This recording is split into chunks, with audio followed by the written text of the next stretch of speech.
Right, we're ready to continue on with South Carolina. We'll ask Coach Martin for some general thoughts on the game. Then we'll take your questions for Chris and Trey and excuse them, and then we'll finish up with Coach Martin. So, Coach, would you begin? Yeah, a lot of credit to those kids from Auburn. They played really hard. They came off a real physical game against Missouri yesterday, and were real good defensively today. And then our guys, I can't ask our guys to give more than what they've given this year. Forget about how hard to play and winning games and all that stuff. Just from continuing to deal with adversity after adversity, and just to have the spirit to come back the next day and do more. It's been a real fun group to be around. All right, we'll take your questions for Trey and Chris. Raise your hand. We'll get a floor microphone to you. Let's start right in the front on the aisle.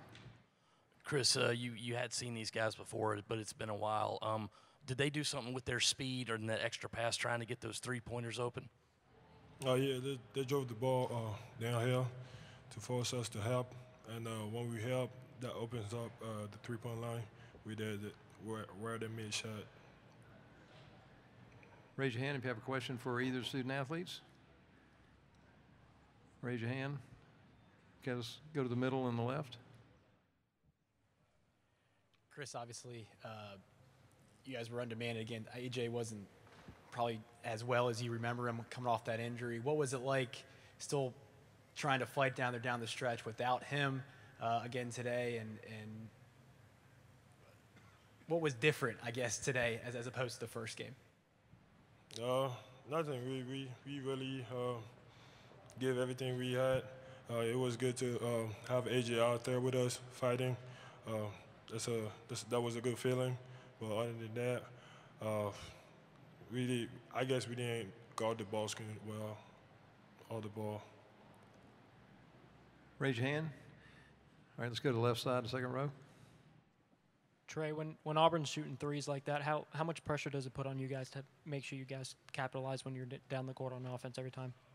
Yeah, when they're hitting threes like that, we definitely got to come down and score the next play, but that didn't happen today. Raise your hand. Any other questions for either of the student athletes? Did you have one in the middle there? Okay, go ahead.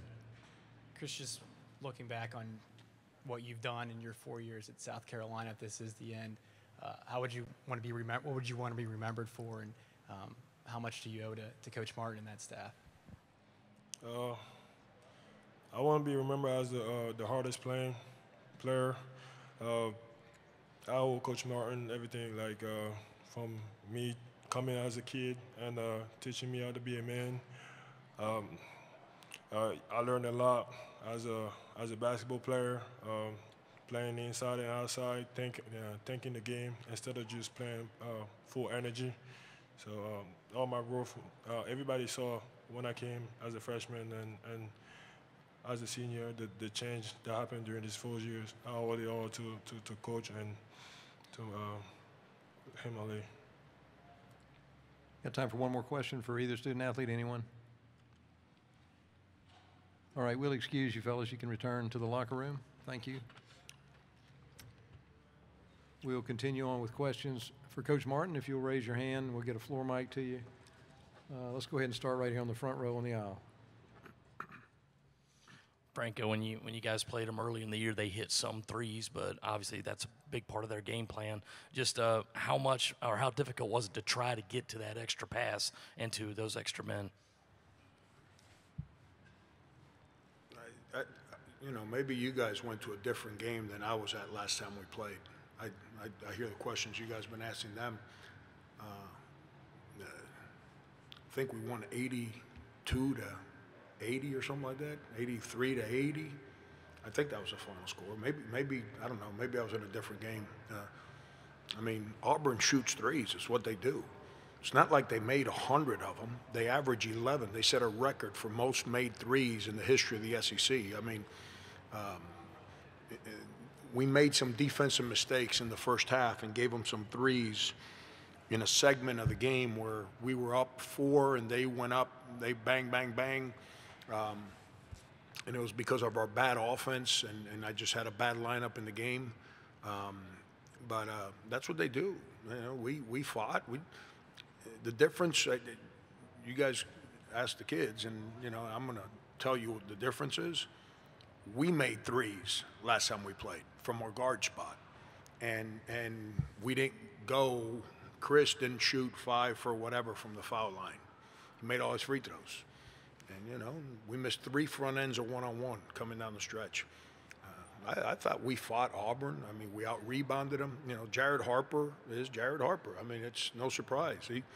He's not scared to get his nose dirty. He's the smallest guy on the court, shoots 14 free throws, gets 6 defensive rebounds.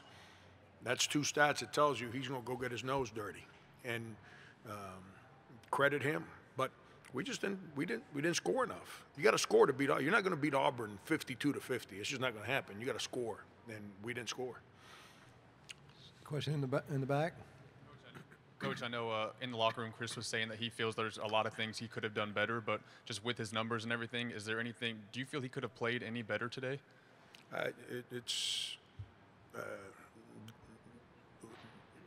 You look at his stat line, and he looks pretty good.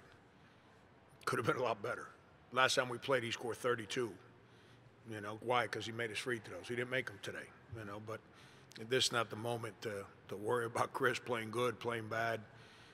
Chris leaves it on the court every time we play, and if it wasn't for him, this team, it would have been hard for this team to overcome all the adversity. Like, for example, you know, there's stuff that we don't hide stuff. At least I don't hide. I don't know how other coaches operate, but all the adversity this team's been through, I want to say it was after the Ole Miss game. Chris hurt his right wrist. You know, he didn't miss a second, but that wrist was killing him, and it's been killing him since. And you can say, well, he made his threes. Yeah, I understand, but he's been playing with a bad wrist, and it's a shooting wrist. AJ turns his ankle. I couldn't believe that he was even cleared, that he recovered the way he did. We're practicing at home on Wednesday, and he plants his foot to cut. He rolls his other ankle. So now he rolled his right ankle in practice just on a fluke. He stepped on a wet spot, and when the shoe slid, and when the shoe caught the court that was dry, rolled it. It's just unbelievable. It's so this not the moment to say whether he played good, bad, indifferent, whatever. Chris leaves it on the court every time he plays for us. Question in the back. Coach, I know it's hard to reflect on a season after, you know, a basketball game, but with this group that started 5-7, could have easily gone the other way, but to see your team fight, put themselves in a position to have a double bye in this opportunity, what have you learned about this group, and what gives you the confidence that they'll be even better moving forward for this type of experience? Yeah, it's they've helped me grow as a human being, and that's as a coach. That's, you know, there's teams that as the season goes on, you kind of like just want it to get over with because it's not fun to be there every day. These guys made it fun every single day. They never paid attention to you know, somebody being hurt, having feelings hurt, a loss. They kept coming back. And as a coach, when you get around young people that have that resiliency, it makes you understand how important it is that you don't get caught up in adversity or negativity. And they helped me tremendously. And that's this team's been a whole lot of fun to show up every single day to practice and help them. Okay, question on the left in the middle. Frank, the NIT, if they call, is that an opportunity you want for this team? Yeah, I mean, I enjoy being at practice with these guys. I enjoy competing with them. Coaching them has been a whole lot of fun. I would hope that, you know, I get it. I understand, you know, the non-conference record, and I get all that. I understand. This is what I don't comprehend, and maybe I'm not very intelligent. I apologize because I'm not one of the smarter guys around. I got to work real hard to make decisions, but 1, 2, and 3 in our league are national championship good. I think Auburn is Final Four good. We're the 4th place team in this league. You mean to tell me that there's that big a differential, you know, with who we are as a team and those guys that are national championship good? We just played one of the top 15 teams in the country with our leading scoring guard, you know, the guard that leads us in scoring. We didn't played limited, and we're right there. We just didn't score enough. But if they call, I'd love the opportunity to run another ball practice. Question on the right side. Frank, following up on that, do you feel like your team's done enough at, I guess, 16-16 to earn a bid into the NIT or NCAA tournament if they do call? Yeah, I would hope so. I mean, I don't control that. You know, I don't control that. I tried to explain to you guys back home my frustration as to what our numbers look like compared to the other teams that were being argued to get in. You got to win at the end of the day, and you know, to get into the NCAA tournament. And we didn't win enough to get into the NCAA tournament. Are we an NCAA tournament team today? I say yes. But the bottom line is we didn't win enough to get into the NCAA tournament. That doesn't, by me saying that we are, doesn't mean that we belong. I'm just saying we're good enough to be in that.